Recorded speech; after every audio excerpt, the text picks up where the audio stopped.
कश्मीर में धारा 370 के चैप्टर को सुप्रीम कोर्ट ने हमेशा के लिए खत्म कर दिया है। लेकिन जब भी बात 370 की होगी तो बात पंडित जवाहरलाल नेहरू की जरूर होगी, क्योंकि देश को कश्मीर समस्या देने का पूरा श्रेय नेहरू को ही जाता है। देश के पहले प्रधानमंत्री जवाहरलाल नेहरू। आखिर नेहरू क्यों नहीं चाहते थे कि कश्मीर भारत का हिस्सा बने? जी हाँ, सच यही है कि कश्मीर के तब के राजा हरि सिंह भारत में शामिल होना चाहते थे, लेकिन ये नेहरू थे जो हर बार अड़ंगा डालते रहे। ये हम ऐसे नहीं कह रहे हैं, बल्कि सबूत के साथ बताएंगे कि कैसे नेहरू ने कश्मीर को भारत का हिस्सा बनने नहीं दिया, और जब बना भी तो उसे अस्थायी रखा। नेहरू ने 24 जुलाई 1952 की अपनी लोकसभा की स्पीच में खुद कहा कि कश्मीर के भारत में विलय का मसला हमारे सामने जुलाई 1947 में ही आया। हमने इस बारे में राज्य के सभी लोकप्रिय संगठनों जैसे कि नेशनल कॉन्फ्रेंस से बातें की। हमने महाराजा की सरकार से भी संपर्क किया।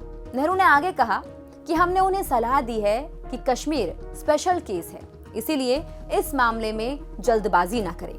अब कोई पूछे कि आखिर जब महाराजा हरि सिंह तैयार थे तो नेहरू को कश्मीर को भारत में जोड़ने में क्या परेशानी थी? खैर, सिर्फ ये स्पीच ही नहीं, बल्कि और भी 5 सबूत हम दिखाएंगे जिससे ये साबित हो जाएगा कि नेहरू नहीं चाहते थे कि कश्मीर भारत का अंग बने।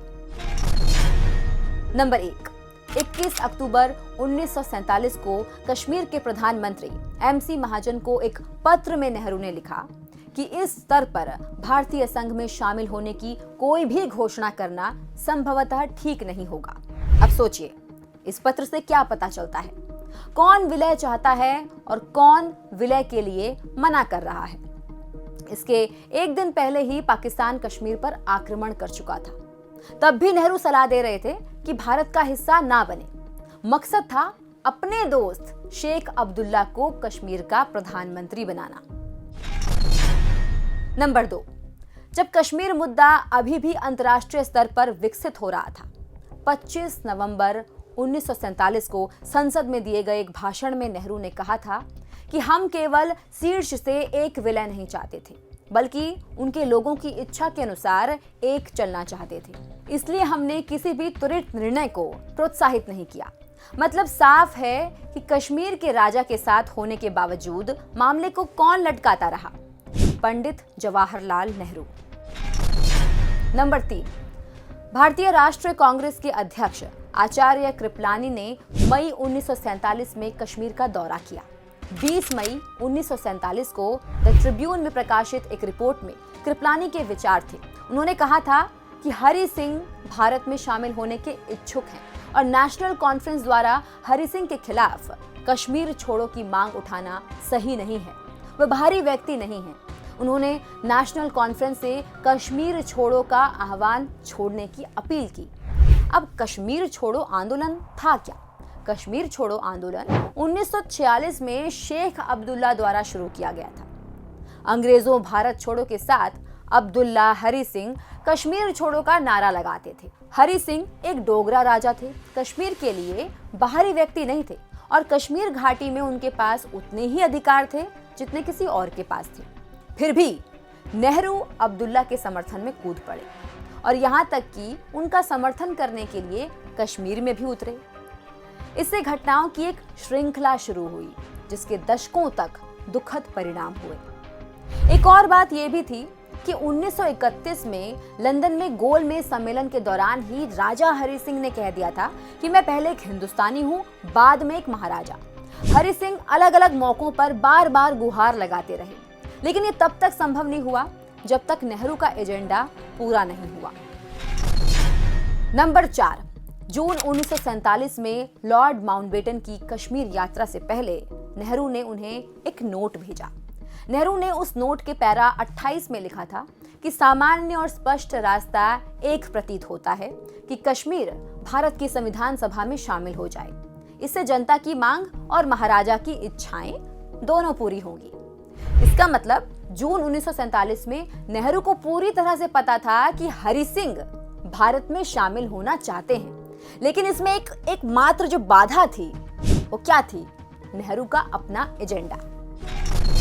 नंबर 5, विलय के समय कश्मीर के प्रधानमंत्री महाजन सितंबर 1947 में नेहरू के साथ अपनी मुलाकात का जिक्र करते हैं। अपनी आत्मकथा में लिखते हुए महाजन कहते हैं कि मैं भारत के प्रधानमंत्री पंडित जवाहरलाल नेहरू से भी मिला। महाराजा विलय के लिए तैयार थे। भारत और राज्य के प्रशासन में आवश्यक सुधार भी लाना चाहते थे। हालांकि वे चाहते थे कि प्रशासनिक सुधारों का प्रश्न बाद में उठाया जाए। पंडित जी राज्य के आंतरिक प्रशासन में तत्काल परिवर्तन चाहते थे। इन सारी बातों से ये साफ हो जाता है कि नेहरू चाहते ही नहीं थे कि कश्मीर भारत का हिस्सा बने। अब आखिर असली कहानी क्या थी और आखिर नेहरू चाहते क्या थे? इसका जवाब छुपा है शेख अब्दुल्ला और नेहरू की नजदीकियों में। शेख अब्दुल्ला ने जो क्विट कश्मीर मूवमेंट स्टार्ट किया था 1946 में, महाराजा हरि सिंह ने उन्हें उठाकर जेल में डाल दिया। नेहरू अब्दुल्ला की मदद करने कश्मीर गए तो हरि सिंह ने उन्हें बॉर्डर पर डिटेन कर लिया। नेहरू के करीबी ने इस घटना का जिक्र करते हुए लिखा है कि नेहरू ने गुस्से से अपना पैर फर्श पर पटका और उनसे कहा कि एक दिन कश्मीर के महाराजा को पश्चाताप करना होगा और भारतीय राष्ट्रीय कांग्रेस के निर्वाचित अध्यक्ष के प्रति दिखाए गए अभद्र व्यवहार के लिए उनसे माफी मांगनी होगी। इन सब बातों से ये साफ है कि नेहरू का ईगो और अब्दुल्ला की दोस्ती देश से भी बढ़कर थी। 1947 के पहले से हरि सिंह बार बार गुहार लगाते रहे। भारत के किसी भी प्रिंसली स्टेट में रेफरेंडम की बात लागू नहीं थी, ना ही ऐसी कोई जरूरत थी। लेकिन नेहरू कश्मीर के मामले में बार बार जन भावनाओं की बात करके मामले को टालते रहे।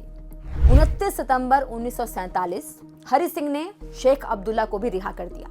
लेकिन नेहरू चाहते थे कि शेख अब्दुल्ला को कश्मीर का प्रधानमंत्री घोषित कर दिया जाए और महाराजा हरि सिंह एक्सेशन के प्रोसेस में उनके साथ मिलकर काम करें। जबकि नेहरू चाहते तो पहले कश्मीर का विलय करके बाद में जो चाहे वो बातें मनवा सकते थे। लेकिन नेहरू ने चुना अपने ईगो को और अपनी जिद को, जिसका खामियाजा कश्मीर के लोगों को 75 सालों तक भुगतना पड़ा।